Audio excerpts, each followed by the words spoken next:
مجید کی سب سے بڑی حجم کے اعتبار سے صورت ہے جو 40 آیات پر 40 رکوعات پر مشتمل ہے، اور یہ مدینہ المنورہ میں حضور علیہ السلام کے قلب اطہر پر نازل ہوئی، اور اس صورت کا آغاز حروف مقطعات سے کیا جا رہا ہے۔ حروف مقطعات وہ ہوتے ہیں کہ جن کی تعویل اللہ کے علاوہ کوئی نہیں جانتا، لا یعلم تعویلہ الا اللہ، اس کی تعویل اللہ ہی جانتا ہے، اس کا رسول ہی جانتا ہے۔ ہاں علماء نے اس پر گفتگو کی ہے، الف سے مراد اللہ، لام سے مراد جبریل امین، اور میم سے مراد مصطفیٰ کریم صلی اللہ علیہ وسلم کی ذات ستوتہ صفات۔ ویسے یہاں ایک خوبصورت بات لکھی ہے شاہ عبدالعزیز محدث دہلوی نے، وہ فرماتے ہیں الف سے مراد اللہ بات تو سمجھ میں آتی ہے، اور میم سے مراد محمد صلی اللہ علیہ وسلم یہ بات بھی سمجھ میں آتی ہے، تو جبریل تو جیم سے ہوتا ہے، لام سے تو نہیں ہوتا۔ تو یہ جو علماء فرماتے ہیں الف سے مراد اللہ ہے، لام سے مراد جبریل ہے، میم سے مراد محمد صلی اللہ علیہ وآلہ وسلم ہے، تو یہ باقی دو چیزیں تو سمجھ میں آ گئیں، لیکن جبریل تو جیم سے ہوتا ہے، لام سے تو نہیں ہوتا۔ تو پھر خود فرماتے ہیں کہ عرب میں چونکہ غلام و آقا کا ماجرا تھا، تو جب وہ اس طرح لکھتے تھے تو جو آقا کا نام تھا اس کا پہلا حرف لکھتے تھے، غلام کے نام کا آخری حرف لکھتے تھے، تو گویا جبریل کو جیم سے نہیں لکھا، لام سے لکھا ہے۔ قرآن کھولتے ہی پتا چل جائے کہ جبریل میرے نبی کے در کا نوکر ہے۔ تو یہاں یہ فکر کہ جبریل استاد تھا، معلم تھا اور حضور شاگرد تھے، اس کی نفی قرآن کھولتے ہی ہو گئے کہ اس کو جیم سے نہیں لکھا گیا، اس کو لام سے لکھا گیا ہے۔ تو کہا الف لام میم ذالک الکتاب لا ریب فیہ، یہ وہ بابرکت بلند رتبہ کتاب قرآن مجید ہے جس میں کوئی شک نہیں۔ دنیا کی کوئی کتاب آپ کو نہیں ملے گی، بڑے سے بڑا مصنف بھی، جو بڑا کہنہ مشق مصنف ہو، وہ بھی کتاب لکھنے کے بعد کتاب کے شروع میں، آغاز میں یا اس کے آخر پہ لکھتا ہے کہ اس میں کسی قسم کی کوئی کمی کوتاہی پائیں، کوئی سقم پائیں تو مجھے آگاہ کر دیں تاکہ آئندہ ایڈیشن میں اس کی اصلاح کی جا سکے۔ تو بڑے سے بڑا مصنف بھی یہ دعویٰ نہیں کر سکتا کہ میری کتاب اغلاط سے پاک ہے۔ یہ واحد قرآن ہے، قرآن کھولتے ہی پہلے دعویٰ ہے، اس میں کوئی شک ہے ہی نہیں ہے، اور یہ صرف قرآن مجید کا اعزاز ہے۔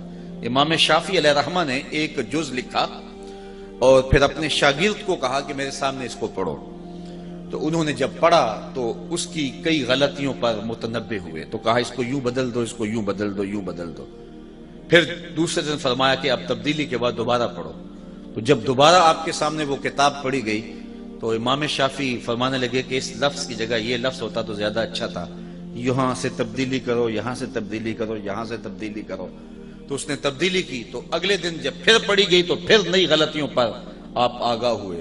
کہتے ہیں وہ کتاب امام شافعی کے سامنے 70 مرتبہ پڑھی گئی، اور ہر بار کسی نئی غلطی سے آگاہ ہوتے۔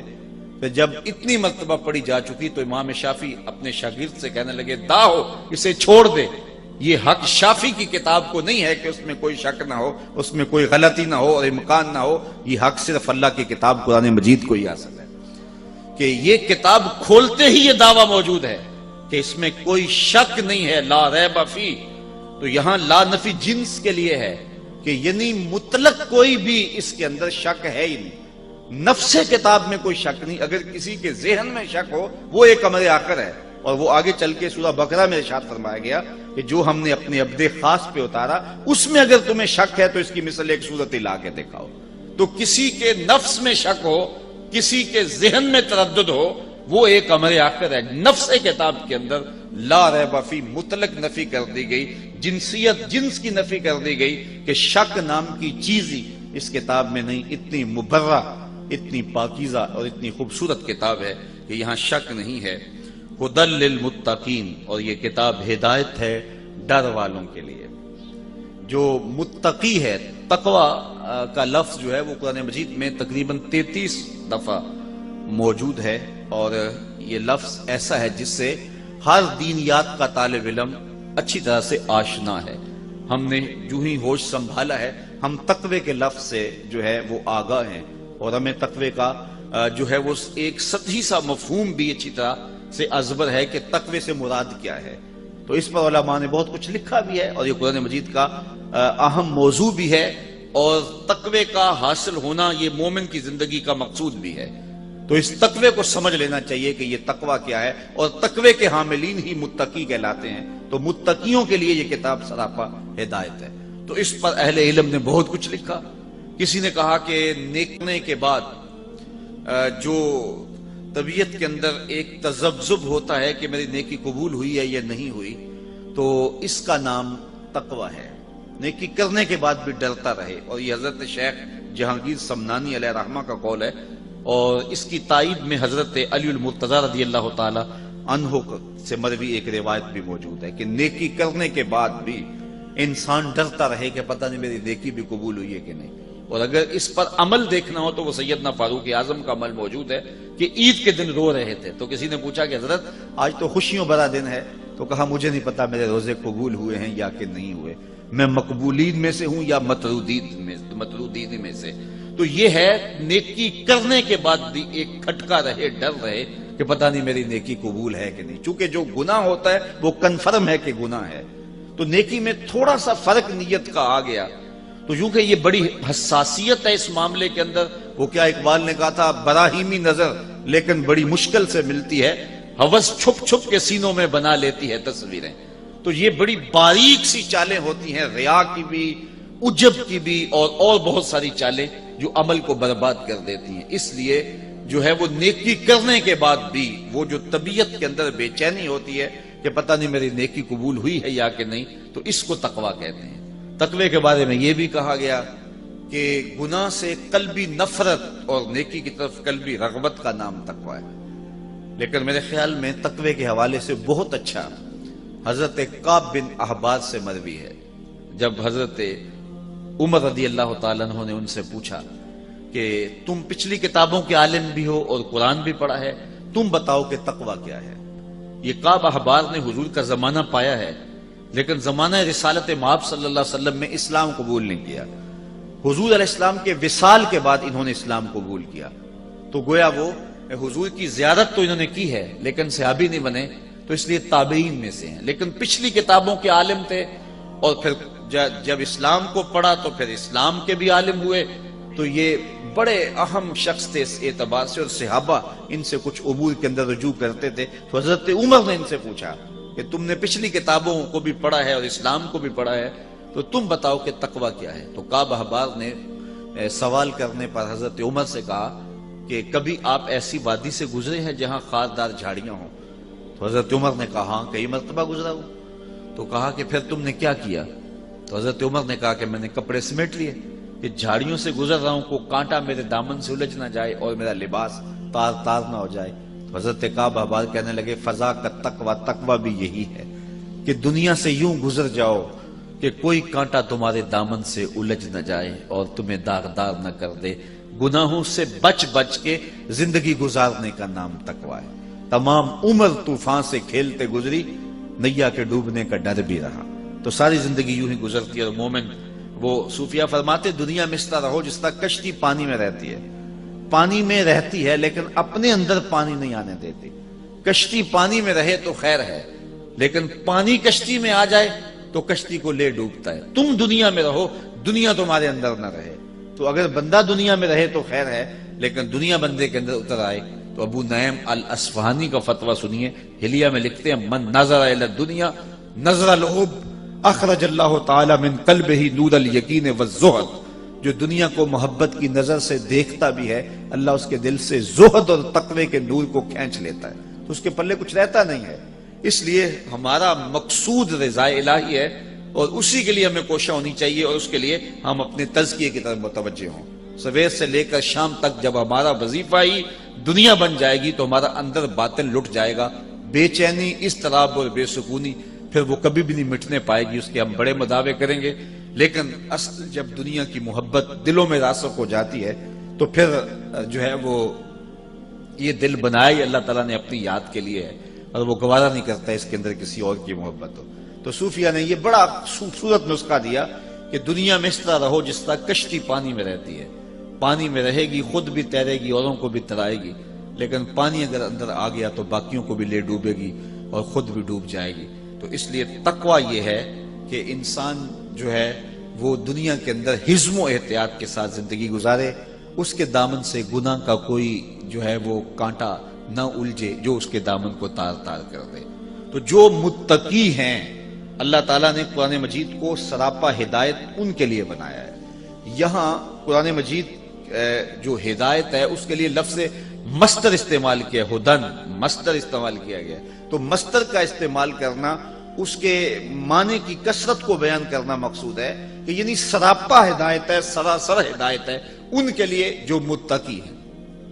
اب متقی کون ہیں ان کی کچھ صفات کا یہاں ذکر کر دیا تاکہ لوگوں کے لیے سمجھنا آسان ہو کہ تقوی کا حصول جو کہ مقصود ہے ایک مومن کی زندگی کا، وہ کیسے حاصل کیا جائے تقوی۔ تو اس کی پہلی شک یہ بیان کی، الذین یؤمنون بالغیب، وہ جو بن دیکھے مانتے ہیں، یعنی متقی وہ ہیں کہ جن کا ایمان بن دیکھے ہے۔ دیکھ کر کے مان لینا یہ کمال نہیں ہوتا۔ وہ تو آپ جانتے ہیں کہ جب ڈوب رہا تھا فرعون تو اس نے اس وقت کہا تھا آمنت برب موسیٰ، میں موسیٰ کے رب کو مان گیا، لیکن اس کا یہ ماننا معتبر نہ ہوا۔ تو ایمان جو ہے وہ بالغیب ہے، بن دیکھے جو چیز مان لی جائے، تصدیق کر لی جائے جس چیز کی، تو اس کو ایمان کہا جاتا ہے۔ تو یہ پہلا وصف بیان کیا گیا متقیوں کا کہ جو بن دیکھے مانتے ہیں، اور ایمان نام ہی بن دیکھے ماننے کا ہے۔ مجھے پھر وہ بہلول یاد آ گیا، یہ مجذوب تھا اور سڑک کے کنارے ہیں اور پروان چڑھتے ہیں، اور جب جو ہے وہ باغ کمال پہ ہوتا ہے، جوبن پہ ہوتا ہے، تو پھر جو ہے اس کے ساتھ جو باغ کے مالک کو محبت ہوتی ہے۔ ہمارے دیہاتوں میں لوگ کہتے ہیں کہ جٹ گنا نہیں توڑن دیتا، اور چاہے وہ گڑ کی پیسی وہ دے دے لیکن گنا نہیں توڑنے دیتا۔ تو وہ اپنے کھیت کے ساتھ جو تعلق ہے یہ اس کی مثال ہے۔ تو 600 کھجوروں کے درخت، تو انہوں نے حضور کا ہاتھ پکڑا اور باغ کے قریب لے گئے اور کہا حضور کیا اللہ نے واقعی ہم سے قرضہ مانگا ہے؟ تو حضور نے پھر فرمایا ہاں اللہ نے واقعی قرض مانگا ہے۔ تو کہا پھر اس سودے کے آپ گواہ بن جائیں، یہ باغ میں نے اللہ کو قرضے میں دے دیا۔ وہ 600 کھجوروں پر مشتمل باغ، ان کی رہائش بھی اس باغ کے اندر تھی۔ اب اندر نہیں جا رہے، باہر ہی کھڑے ہو گئے اور اپنی بیوی کو آواز دی، یا امت دہدا اخرجی، اے دہدا کی امی ذرا باہر آ جا، یہ باغ اب ہمارا نہیں رہا، ہم نے اللہ کو دے دیا۔ اچھا وہ حضور کے درس گاہ کے پڑے ہوئے لوگ کیسے خوش نصیب تھے۔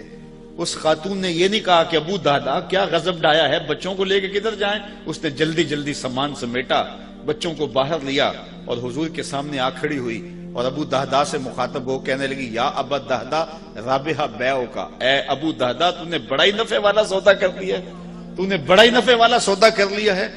وہ بابا اشفاق مرحوم نے کہا تھا کہ اللہ کی راہ میں دو، تم نے اللہ کے دیے ہوئے سے دینا ہے، کون سا اپنی طرف سے دینا ہے؟ تو کہا وَمِمَّا رَزَقْنَاهُمْ يُنْفِقُونَ، جو ہم نے دیا اس سے وہ خرچ کرتے ہیں، اللہ کے دیے سے جب وہ راہ خدا میں خرچ کرتے ہیں۔ میرے والد گرامی فرمایا کرتے تھے، ہمارے دیہاتوں میں شاید آپ کے یہاں بھی ہو، پہلے کنویں ہوتے تھے جن سے پانی نکال کر کے ہم کھیتوں کو سیراب کیا کرتے تھے، بعد میں ان کی جگہ ٹیوبل آ گئے تو وہ کنویں بند نہیں کیے گئے، دیر تک وہ موجود رہے ہیں، لیکن ان سے لوگوں نے فائدہ حاصل کرنا چھوڑ دیا اور وہ ٹیوبل کے ذریعے سے پانی لینا شروع کر دیا، تو وہ کنویں بند نہیں ہوئے تھے، دیر تک وہ کنویں رہے، لیکن ہم جاتے تھے کنویں پر تو دور تک پانی نظر آتا تھا، بہت نیچے، اور وہ بھی گدلا میلا سا پانی۔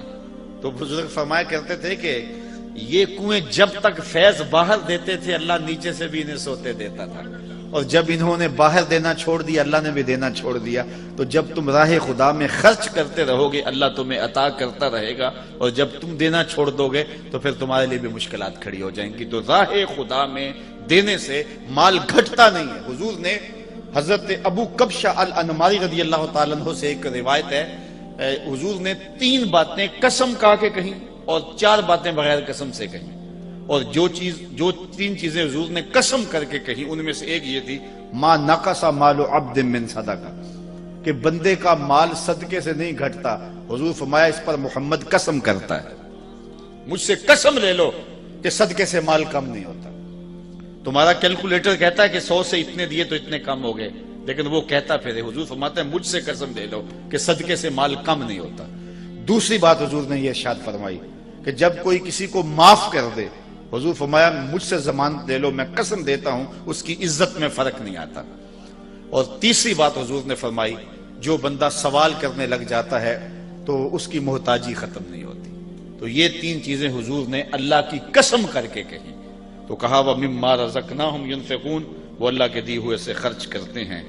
اور پھر اس کے بعد پھر اعتقاد کی بات آئی، وَالَّذِينَ يُؤْمِنُونَ بِمَا أُنزِلَ إِلَيْكَ وَمَا أُنزِلَ مِن قَبْلِكَ وَبِالْآخِرَةِ هُمْ يُوقِنُونَ، اور وہ ایمان لائیں اس پر جو محبوب تمہاری طرف اترا، نازل ہوا، اور جو آپ سے پہلے اتارا گیا اس پر ایمان لائے، اور آخرت پر یقین رکھیں۔ یہ متقیوں کی صفات ہیں کہ حضور پر جو نازل ہوا، حضور سے قبل جو نازل ہوا، حضور سے بعد کے نزول کی بات نہیں کی، اور یہ ختم نبوت پہ دلیل ہے کیونکہ حضور کے بعد نزول کا سلسلہ رک گیا۔ تو کہا آپ سے پہلے نازل ہوا یا آپ پر نازل ہوا۔ اور یہ بات بھی ذہن نشین رکھیں کہ حضور پر صرف قرآن ہی نازل نہیں ہوا، قرآن کے علاوہ اور بھی حضور کے سینے پہ بہت کچھ نازل ہوا۔ سنن نسائی کی روایت ہے، حضور نے فرمایا انما اوتیت القرآن ومثلہ معہ، مجھے قرآن دیا گیا اور قرآن جتنے اور علوم بھی میرے سینے میں اتارے گئے۔ اور فرمایا کہ قرب قیامت میں کچھ لوگ موٹے پیٹ والے پلنگ کے اوپر بیٹھ کے کہیں گے کہ جی جی حلال وہی ہے جو اللہ نے حلال کیا، حرام وہی ہے جو اللہ نے حرام کیا۔ حضور نے ارشاد فرمایا کہ مجھے قرآن اور قرآن جتنے اور علوم عطا کر دیے گئے، جس کو میں حلال قرار دے دوں وہ ایسے ہی ہے جس طرح اللہ نے حلال قرار دے دیا، اور جس کو میں حرام قرار دے دوں وہ ایسا ہی ہے جس طرح اللہ نے حرام قرار دے دیا۔ حضور کو اللہ تعالیٰ نے اختیار فی شریعہ عطا فرمایا ہے، تو اس لیے فرمایا محبوب آپ پر جو بھی نازل ہوا، یہ صرف قرآن کی تخصیص نہیں ہے۔ اور پھر فرمایا جو آپ سے قبل نازل ہوا، نبیوں پر صحیفے اور کتابیں نازل ہوئیں، وَبِالْآخِرَةِ هُمْ يُوقِنُونَ، اور آخرت پر یقین رکھتے ہیں۔ آخرت پر حالانکہ پہلے ایمان کا ذکر ہو گیا تھا، یہاں آخرت کے یقین کو زیادہ جو ہے وہ وضاحت کے ساتھ بیان کیا گیا، وہ اس لیے کہ جو مشرکین تھے عقیدہ آخرت کے حوالے سے وہ تردد کا شکار تھے، توحید کے حوالے سے ان کا تصور تھا، اگرچہ جو ہے وہ اس کے اندر تعبیرات غلط کرتے تھے، اور رسولوں کے انتصاب کے حوالے سے جو ہے وہ انہیں معاملہ تھا، نفس رسالت کے منکر نہیں تھے، لیکن عقیدہ آخرت کا ڈٹ کے انکار کرتے تھے، اس لیے اس کو خاص طور پہ بیان کر دیا گیا اور لفظ یو کے نون کے ساتھ بیان کیا گیا کہ ان کا یقین بالکل کامل ہے۔ چونکہ جب قومیں یقین کامل سے تذبذب کی طرف لڑکتی ہیں تو پھر قومیں برباد ہو جاتی ہیں۔ علامہ اقبال نے ایک جگہ پہ کہا تھا کہ سن ہے تہذیب حاضر کے غلام، غلامی سے بدتر ہے بے یقینی۔ جب قومیں بے یقینی کی کیفیت میں چلی جاتی ہیں تو پھر ان کے پلے کچھ نہیں رہتا، وہ تذبذب قوموں کو مار دیتا ہے۔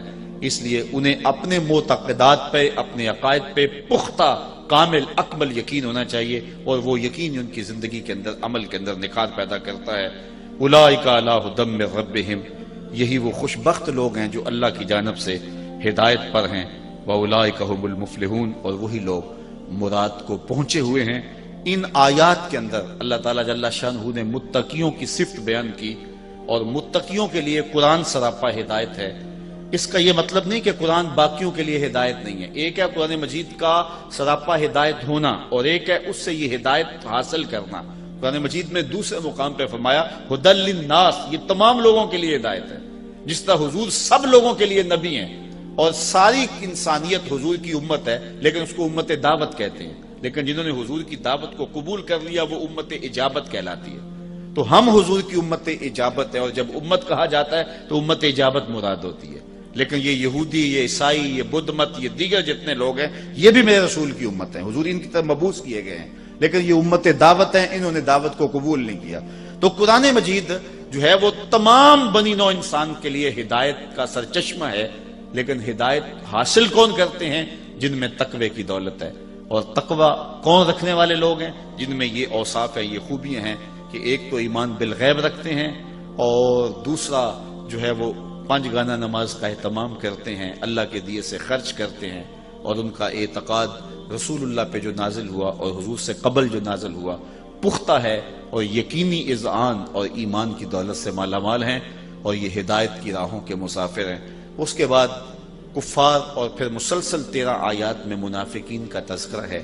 انشاءاللہ جب اگلے ماہ دوبارہ ہم اس موقع پہ حاضر ہوں گے تو منافقین کی کیا کرتوتیں تھیں، اور وہ کس طرح اسلام کو نقصان پہنچانے کے لیے دن رات کوشاں رہتے تھے، مکر و فریب، دجل و تلبیسات کی کہانیاں کس طرح انہوں نے رقم کی اور قیامت تک کے لیے جو ہے وہ ان کی کہانیاں محفوظ ہو گئیں اور دنیا کے سامنے رکھی جا رہی ہیں۔ اللہ تعالیٰ جل شانہ ہمیں کتاب رحمت سے جڑنے کی توفیق عطا فرمائے۔ وآخر دعوانا ان الحمد للہ رب العالمین۔ مائے نی میں کنوں آکھاں درد وچھوڑ دا حال نی، مائے نی میں کنوں آکھاں درد وچھوڑ دا